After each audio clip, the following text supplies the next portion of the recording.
Hello students, मैं राजीव रंजन शर्मा और chemistry technique में आप लोगों का बहुत बहुत स्वागत है। आज स्थिति उस तरीक़ा से हो चुका है जैसे कि सभी लोग अभी कोरोना की वजह से सब लोग अपने अपने घर में दुबके हुए हैं, लॉकडाउन है और स्टूडेंट को काफ़ी प्रॉब्लम हो रहा होगा कि आखिर अपना सिलेबस जो है हम कैसे पूरा करें। तो उसको लेकर के मैंने अब वीडियो बनाना शुरू कर दिया है ताकि आप लोगों का प्रॉब्लम दूर हो जाए। तो चलिए हम देखते हैं, पिछले वीडियो में हमने चर्चा किया था पैकिंग एफिशिएंसी का, ठीक है। उसके आगे नेक्स्ट जानना है calculation of density of crystal, ठीक है। क्रिस्टल का डेंसिटी का कैलकुलेशन हम कैसे करेंगे आसान भाषा में, तो उसको लेकर के हमने चर्चा किया है। तो चलिए देखते हैं calculation of density of crystal के बारे में, ठीक है। तो जैसा कि हम जानते हैं डेंसिटी इज इक्वल टू होता है mass by molar mass by volume. क्या होता है? मास बाई वॉल्यूम होता है। डेंसिटी इज इक्वल टू क्या होता है? मास बाई वॉल्यूम होता है। तो सबसे पहले हम क्या करेंगे कि क्रिस्टल में जितना भी पार्टिकल रहेगा उसको हम मान लेंगे, ठीक है। उस पार्टिकल को हमने क्या माना है? लेट नंबर ऑफ पार्टिकल, यानी कि उसमें एटम भी हो सकता है, मॉलिक्यूल भी हो सकता है और आयन भी हो सकता है, ठीक है। पार्टिकल के रूप में इन ए क्रिस्टल, एक क्रिस्टल में इज जेड। तो नंबर ऑफ पार्टिकल जो है क्रिस्टल का हमने क्या माना है? जेड माना है। क्या माना है? जेड माना है। और इसका मोलर मास जो है हमने एन माना है। क्या माना है? एन माना है, और सॉरी एम माना है, ठीक है। मोलर मास एम हो गया।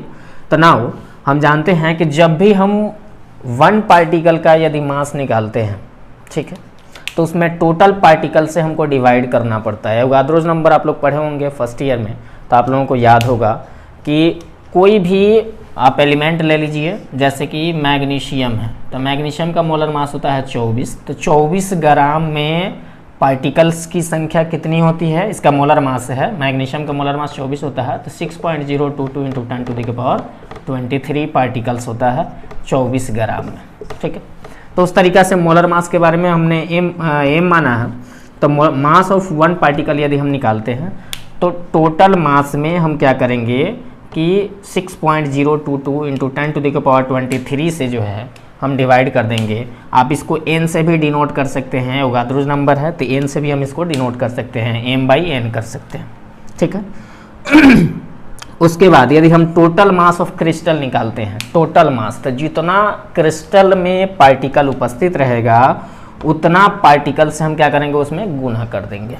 यहाँ देखिए टोटल मास ऑफ क्रिस्टल, ऐसे मास ऑफ वन पार्टिकल का निकाले हैं तो m/n आया है, और टोटल मास ऑफ क्रिस्टल निकालेंगे तो m/n में हम जेड से, यानी कि नंबर ऑफ पार्टिकल से जो है क्या करेंगे? मल्टीप्लाई कर देंगे, तो टोटल मास ऑफ क्रिस्टल आ जाएगा, ठीक है। वॉल्यूम ऑफ क्यूब आप पहले से ही जानते होंगे कि वॉल्यूम ऑफ क्यूब जो है साइड क्यू होता है, यानी कि ए क्यू। क्या माने हैं? ए क्यू माने हैं, ठीक है। तो डेंसिटी का फॉर्मूला था मास बाई वॉल्यूम, तो मास कितना है? Z into m/n। तो यहाँ देखिए density is equal to mass Z into m/n हो गया, और यहाँ वॉल्यूम कितना है? वॉल्यूम ए क्यू, तो ए क्यू हो गया, ठीक है।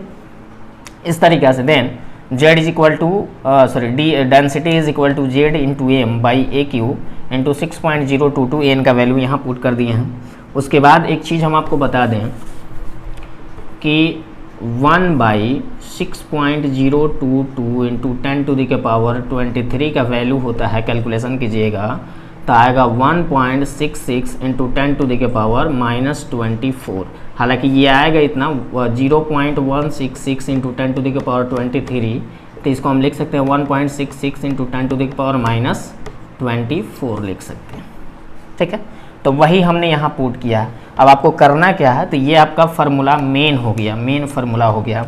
अब आपको करना क्या है इसमें कि नंबर ऑफ़ पार्टिकल जान लेना है कि क्रिस्टल में जो है नंबर ऑफ़ पार्टिकल्स कितना है, उसका मास कितना दिया हुआ है, उसका वॉल्यूम क्या होगा, वो निकालिए, पुट द वैल्यू और गेट द आंसर।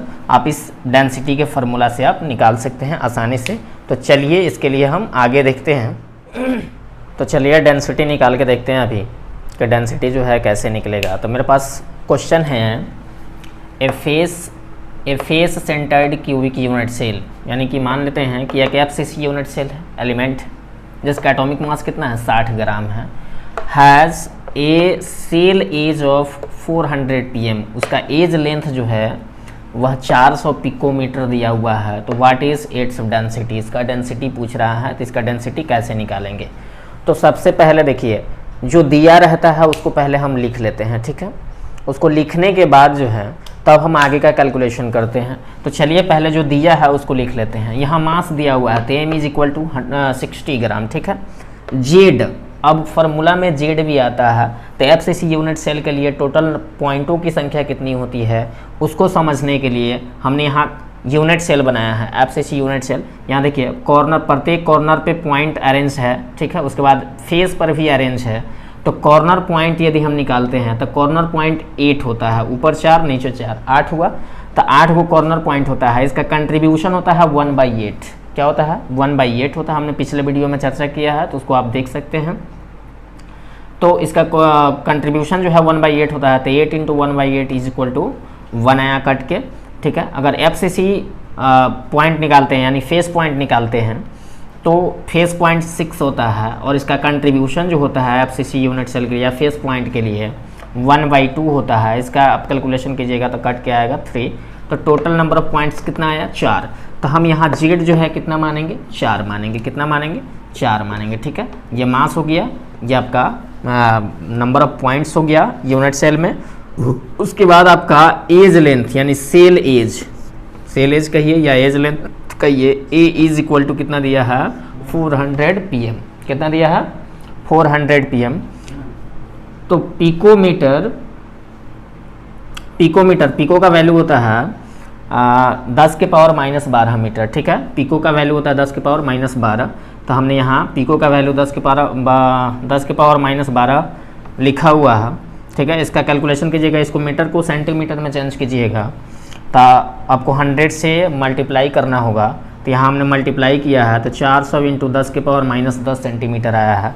इसको और भी छोटा करना चाहते हैं तो इसका जो 100 है उसको आप यहाँ ऐड कीजिएगा, तो ऐड करने के बाद आ जाएगा आपका 10 के पावर -4 × 10⁻⁸ सेंटीमीटर, ठीक है।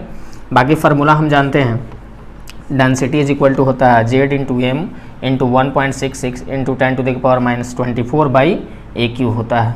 बाकी वैल्यू हमने पुट किया है। पुट करने के बाद आपको कैलकुलेशन कर लेना है। यहाँ 8 से हमने कटाया है, 8 × 64, 8 × 24, तो यहाँ 30 हो जाएगा, यहाँ 8 हो जाएगा, यहाँ 24 से 24 कट जाएगा, यहाँ AQ किए हैं, ठीक है। 4 × 64, और यहाँ 8 × 24 हो जाएगा। तो ये 10 के पावर -24 से 10 के पावर -24 कट जाएगा। उसके बाद आपका आएगा 30 × 1.66/8 ग्राम पर सेंटीमीटर क्यूब, ठीक है। तो इसको हमने डिवाइड किया 30 को 8 से, तो 3.75 × 1.66 टोटल आ गया आपका। यहाँ आप मल्टीप्लाई कीजिएगा तो आएगा 6.225 ग्राम पर सेंटीमीटर क्यूब आंसर। तो इस तरीक़ा से जो है आप आसानी से डेंसिटी निकाल सकते हैं, ठीक है। नेक्स्ट देखेंगे इसके आगे क्रिस्टल इम्परफेक्शन के बारे में। तब तक आप इसको नोट कीजिए, फिर आगे बढ़ते हैं।